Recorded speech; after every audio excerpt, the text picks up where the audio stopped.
Hey, what's up, folks? Welcome to another edition of Football Theory. I am lifetime Longhorn Rod Babers. Pleased to be joined by, we call him a very special guest, but he's my co-host here on Football Theory. He's been joined, he's gone from guest to co-host. We're proud to say that he is a former high school football coach. So I can get all of these right. Capel, Brownwood, Belton, Rotan. Burnett as well. He was also a football coach at Abilene Christian, where he played college football as well. He was there for two different stints. He also 5 seasons as an analyst slash consultant on the staff at Texas. You got a lot of things going on, Coach. I hope I did it justice, all your accomplishments. Also, now you can find a lot of his fantastic work and achievements over at shipleyranches.com. It's Coach Bob Shipley, folks. What's going on, Coach? Hey, what's happening, Rod? How you doing? I'm doing good, man. Hey, I'm always excited to talk ball with you, Coach, because we always have a lot of fun. And we got some big news to talk about on the 40 acres.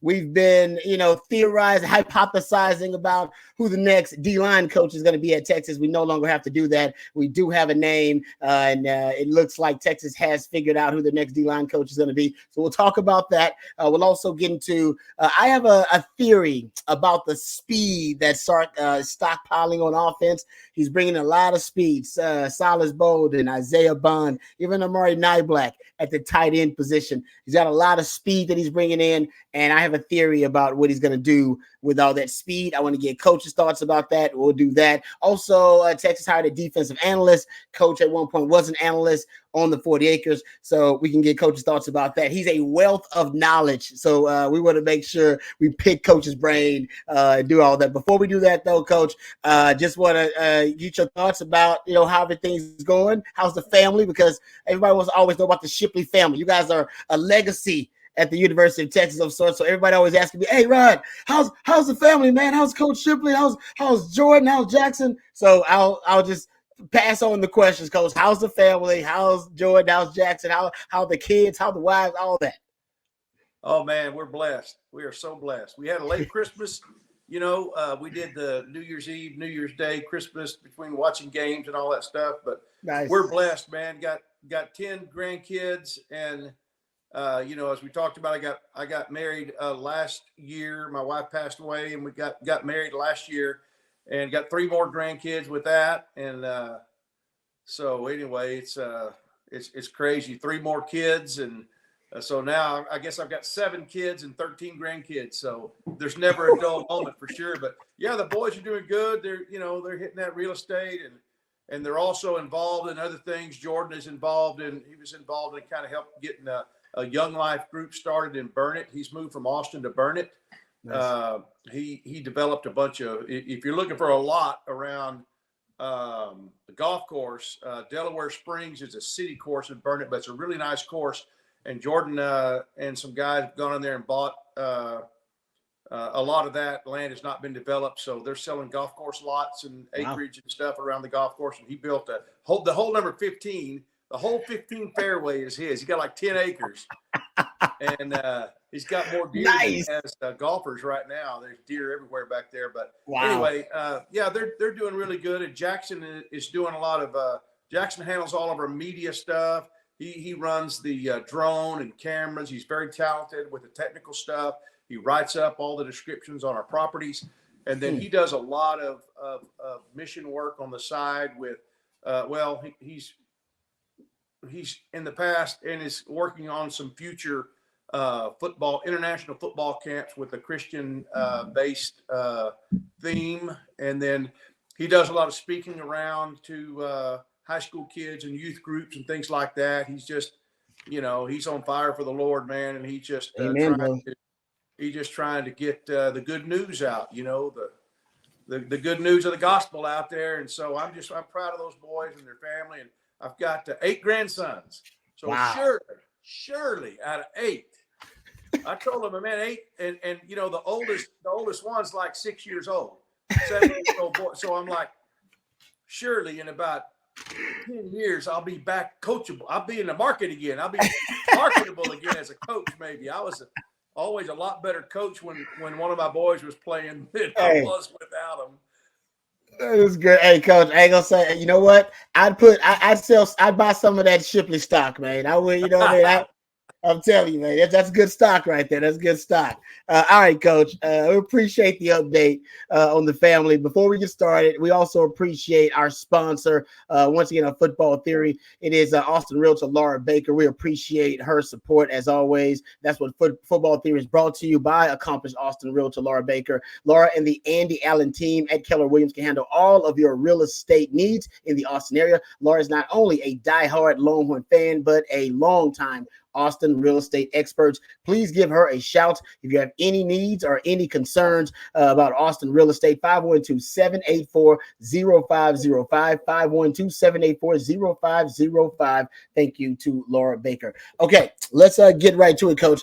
Texas, for those who haven't heard, they did hire, or it looks like they will hire, Kenny Baker as their new defensive line coach. He was most recently the assistant D-line coach with the Miami Dolphins.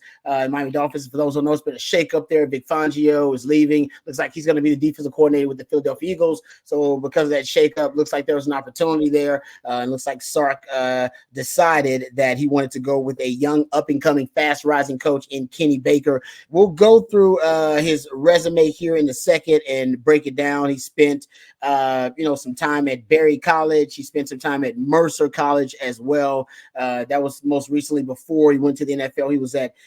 He was at actually the D ends and D line coach at Western Kentucky, where he actually had a lot of success developing a couple of guys into at least one of them into a third round pick, an NFL draft pick. So Kenny Baker, the new D line coach. Before we talk about Kenny Baker specifically, and at least what I can gather from the resume that I've looked at so far, before I can go down the rabbit hole and kind of dive into some film and other things about him.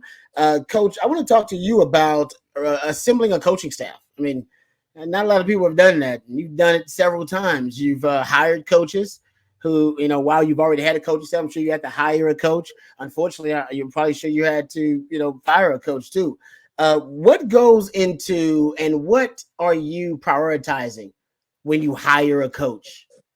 Well, that's a good question. And I've also, I was there, when Sark came in and was able and sat in on a lot of staff meetings and visited with him a lot as he was putting together his staff. And so I have a little bit of insight with that.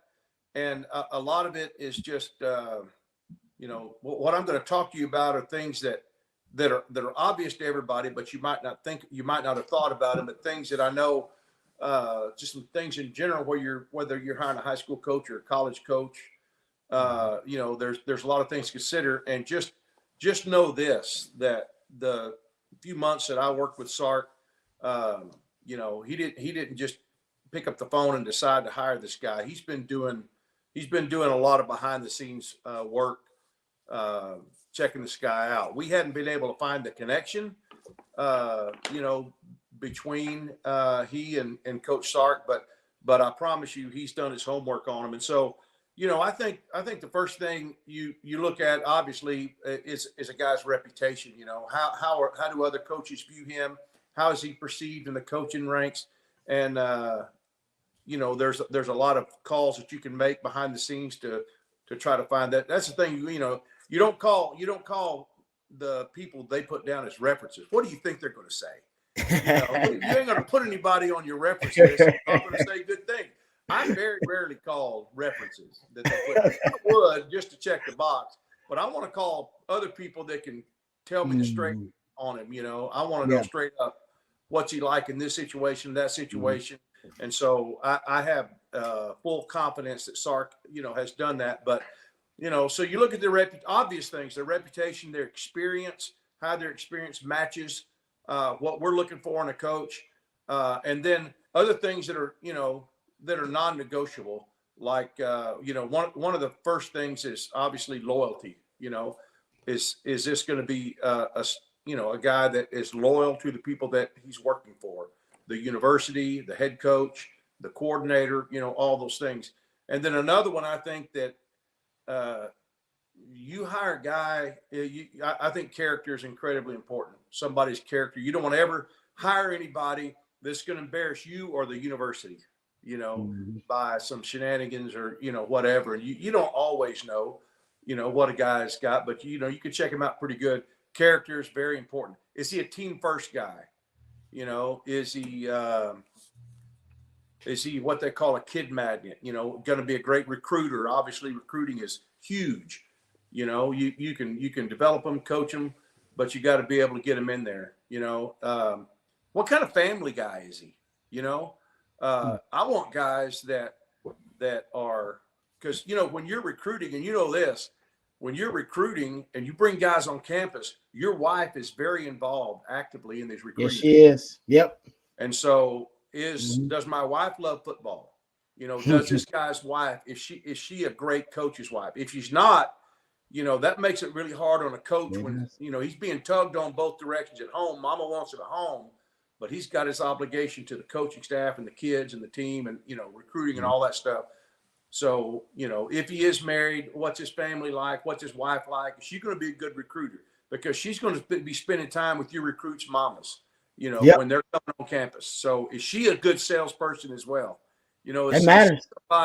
Is she somebody that can be the mother figure that these mamas want to see for their son if they come to the university?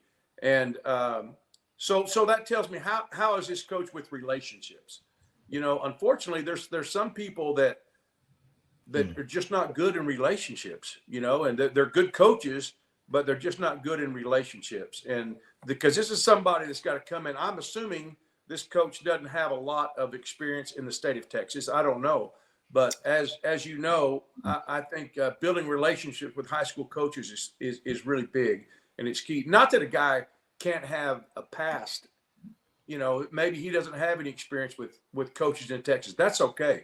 Does he have the kind of personality that's going to go in and be very forward and outgoing with the coaches, within the state? I think probably coaches get more credit or blame, high school coaches, than they deserve on where they're sending their kids to college. I don't know I know I never told a kid where to go or pushed a kid where to go. I would give him advice if he wanted advice, but I think that sometimes coaches get too much credit or too much blame on where their kids. I don't know how your high school coach did, but I doubt he's the reason he talked you into coming to the university. So you're right about that. What I'm saying. Yeah, But it's still important for him to be able to create good relationships with the coaches, with the recruits, blah blah blah, and somebody lastly that's going to be a grinder, that's going to do whatever it takes to get the work done. Not somebody always looking at his watch, looking at the clock, trying to figure out. It's a guy who's going to do whatever he can do to give his players the best advantage to win a football game. And so, and then of course, we hadn't even got into the football aspect of it. Yeah, that's a great point, because you went through all of that and you still hadn't got to. Well, does he on the field coaching? if the other stuff we talked about, if that ain't on point, then forget about it. It don't matter how much football he knows. Yeah. If that other stuff is not almost all intact, then it doesn't matter about the football. So. Hey, Coach, sorry, go ahead, Coach. Finish up. Sorry, my bad. So I'm just going to say, not only is he a technician, is he a great teacher? It doesn't matter what I know. It matters what I can teach you about what I know and help you. And then, of course, development of those players. Does he have a plan? What is his plan? What is his track record in developing players? And, I'm glad to see he's got some college experience. I'm glad to see he's got some pro experience, because he's going to be able to impart to those guys what it's going to take, what's expected of you at the next level when they're just sitting around, in his office shooting the bull. Coach, what's it like, to get into the league, and what's expected of me as a player when I get in the league? He's been there, and he can impart that to not only to his players, but to, his recruits. So to me, all those other things have to line up, and then let's talk about football. Let's talk about his background. Is he a fast learner? What is his experience in, what type of defense is he, is what's his background defensively with schemes and all that stuff. And, you just put all that stuff together. And I know that Sark has done his homework on this guy, and, I'm going to believe in him till something on the field shows me that he's not able to handle the job, which I can't imagine that being the case. I think we can go get some of the best across the country to come in on our staff. And so if Sark likes him, then I'm gonna believe in him until I see something proves me wrong. All right, so Coach, you said, man, there's so much good stuff there I want to pull out that you got into it. I love that you got into all of the intangibles, the character, and way, family man, all that way before we got into, hey, how much football does he know, and how well does he teach the game, and how good of a teacher is he, and all that kind of stuff. First of all, about the wife thing, the wife comment is on point. I actually committed to Sally, not to Mac. I tell people that all the time. I did. You go back and ask. I committed to Sally, not Mac. I was on the phone with Sally when I committed to that point. So you're right about that. All right. There's no doubt about that.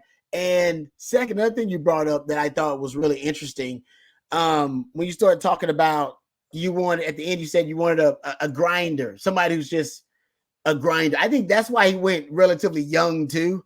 There's a mindset with younger guys, and a guy who was just on the precipice of his coaching ascent, and he wants to be great. And you do get that with a guy like Kenny Baker. There's a great quote from Matt Zenitz. He's from 247 Sports. He said that he talked to a source that said this Kenny Baker is an elite teacher and developer of talent with energy to burn on the recruiting trail. Love it. To your point about the energy to burn. And it also mentions here that they talked to a coach who knows him very well. And the coach described him as having relentless work ethic and passion for the game. And once again, getting back to you talking about somebody who's going to grind for you on the recruiting trail, be a grinder, but also develops talent. That's once again what they said. He's just a great developer of talent. Then he's going to be technical, and I think the talent development is the biggest piece of him. That's what they got: an elite developer of talent and an elite teacher. So they're describing some of the things that you talked about. It's one thing and you also brought this up too. You talked about so many great things. I'm just trying to make sure I extract as much of this gold as possible.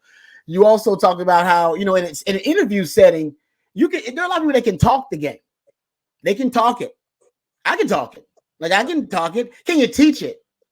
I can talk it. Talking it and teaching it are two different things. And whether that coach can teach the game, that is something different than coming into the interview process. And that's something you also the only way to do that is to do the due diligence and to talk to people who have coached with him before, who have been around him, maybe even former players. You got to talk to see if he can teach the game. And just because in interviews, you just talk the game. Man, I probably can go get a coaching job talking the game. Don't mean I can teach it.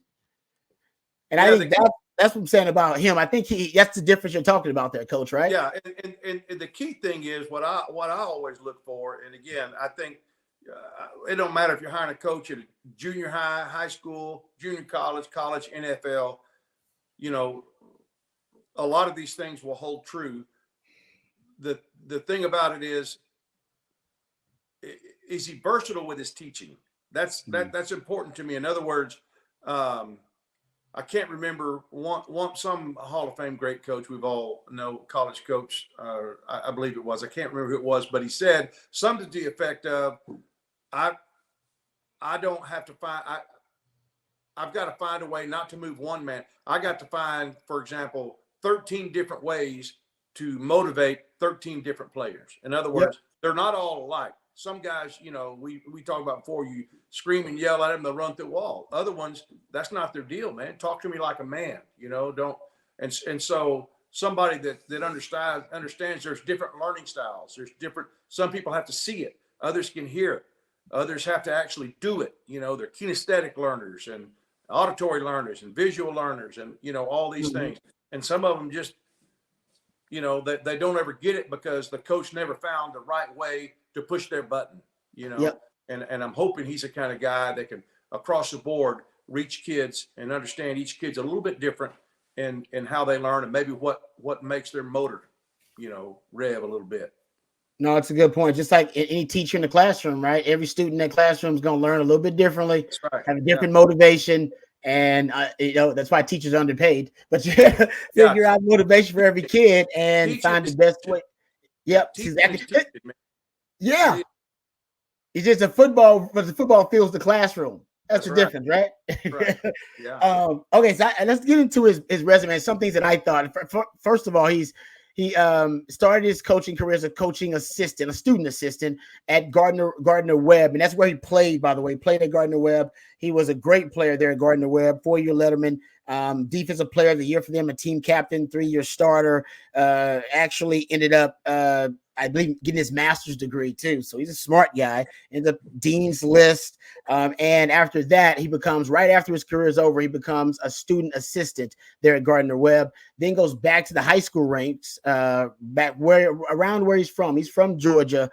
So Lakeside High School in Georgia. He was the defensive coordinator there for about 3 years. And then he goes to Berry College. That's his first time coaching at the college level, FCS, 2013 at Berry College. He's the co-defensive coordinator and linebackers coach. Then goes to Mercer from 2014 to 2018. He's the D-line coach there. UT Chattanooga for 1 year. After that, for 2019, then 20 through 2022, he is the defensive ends coach at Western Kentucky, and also the D-line coach there from 21 to 22. But he was the D-ends coach there in 2020, and then found himself in Miami as the assistant D-line coach. So as a fast riser coach, I mean, he's basically got.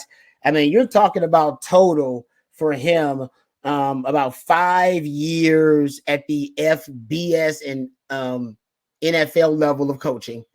Overall, if you're talking about after he got out of the high school ranks at the Berry College, we're talking about what, 11, 12 years of coaching there total outside of the high school ranks or being a student assistant. He's a fast riser. And fast riser to me says someone who's really good at cultivating relationships, at at being able to maximize those relationships, because that's what a lot of the coaching ranks is, right? It's about who you know. That's a lot of life is who you know, but especially in the coaching ranks, and for him to have this kind of fast rise, meteoric rise as a coach. I don't know. I don't know what he's done in recruiting because I can't speak for that. He hasn't recruited at the highest level yet. But I know he's great at cultivating relationships. I can tell you that right now.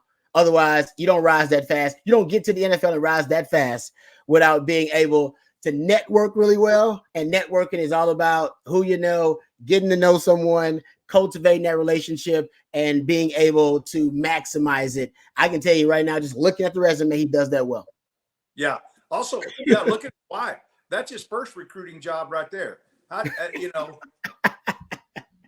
If she's a home run, then that dude got a chance recruiting, man. If she beat him over the head with a frying pan when he gets home, that's all you need to see, Coach. Let me see the wife. If wifey's good looking, I know you can recruit, son. Come on in, yeah. You're good. Yeah. Well, I think as you were alluding to, the fact that he's a fast riser, there's a lot of people out there that Sark and others value their input and value their opinion, because apparently he's impressed a lot of people, and he's got a lot of people that are going to bat for him to rise the way that he is risen. So that's exciting. I mean, guys like Bo Davis, he had to get a start somewhere.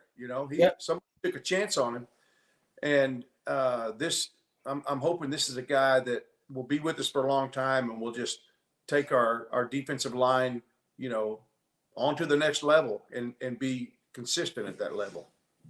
Yeah, you get to the NFL. There are a few ways to get to the NFL as a coach, right?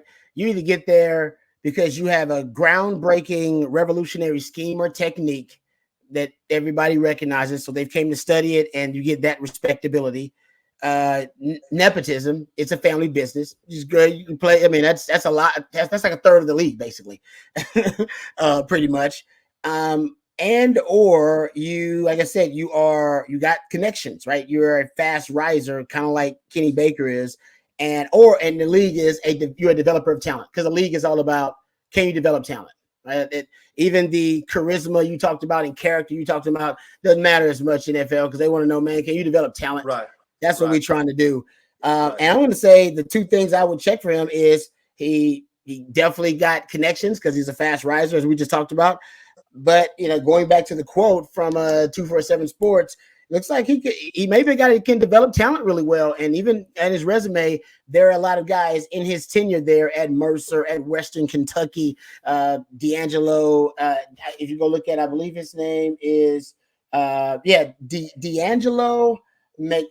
McClain is his name. I believe he's a third round pick for the Falcons.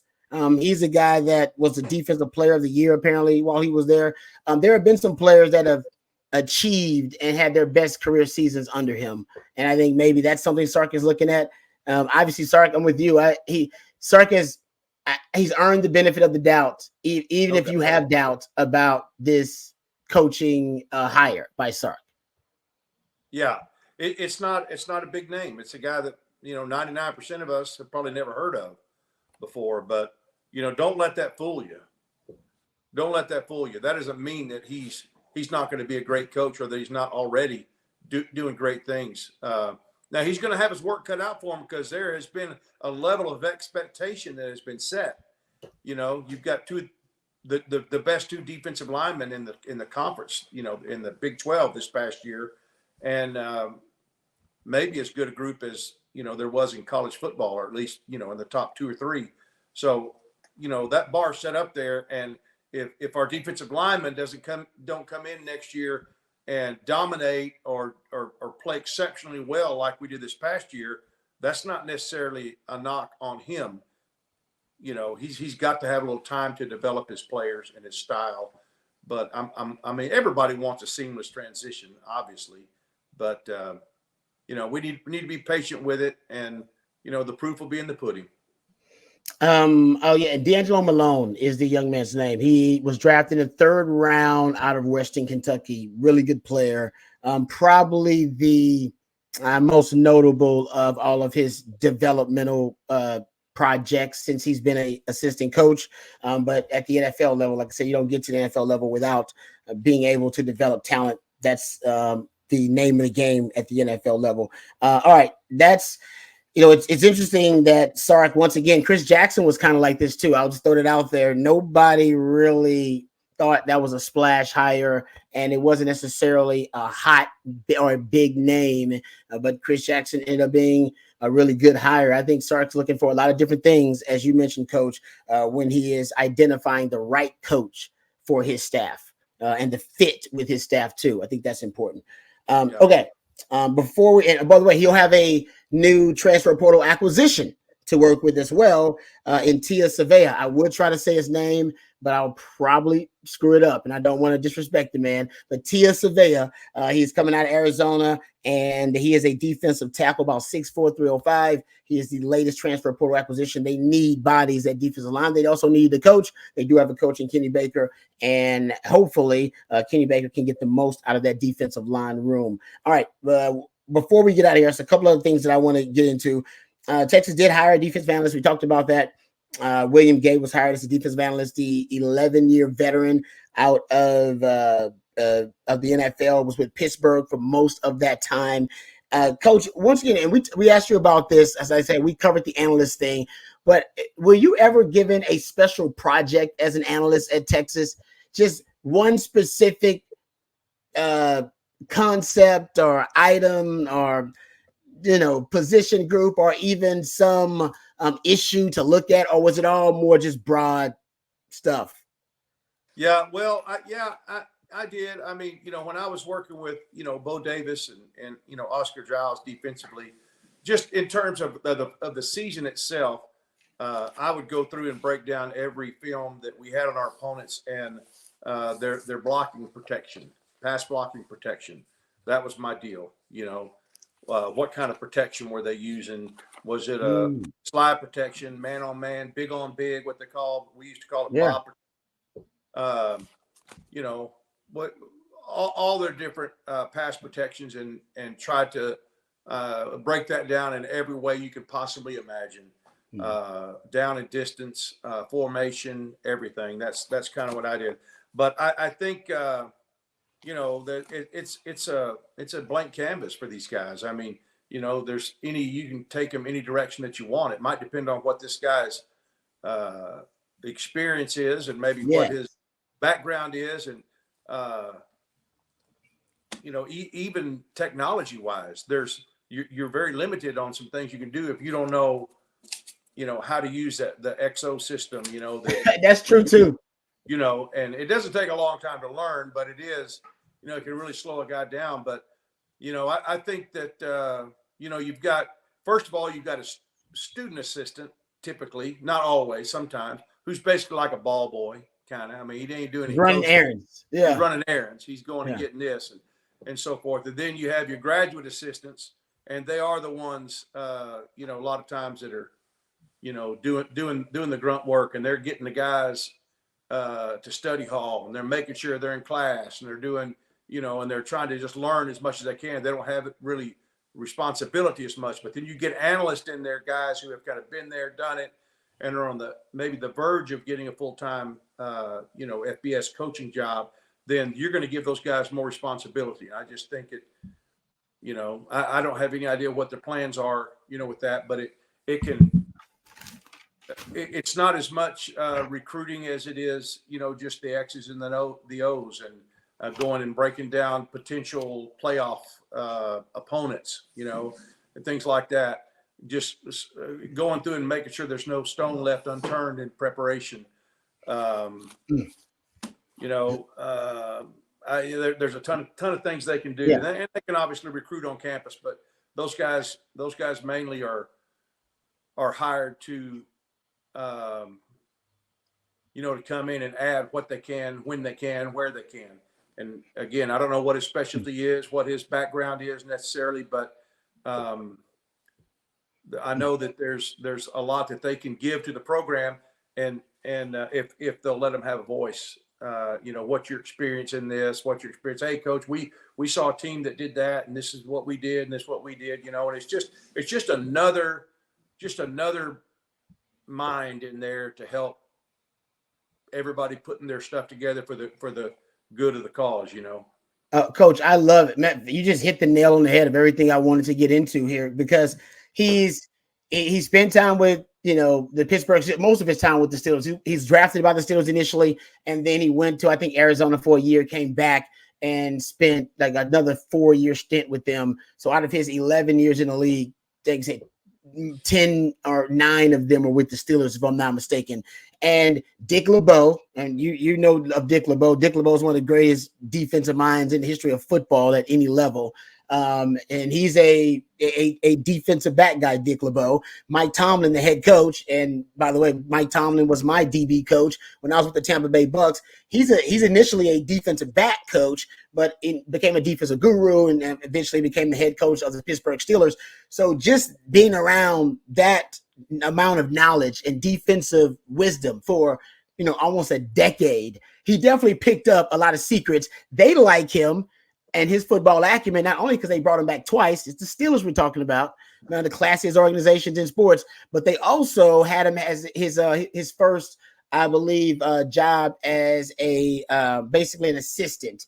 He was what they call kind of quality control coach is what what I'm talking. That's basically what he was with them.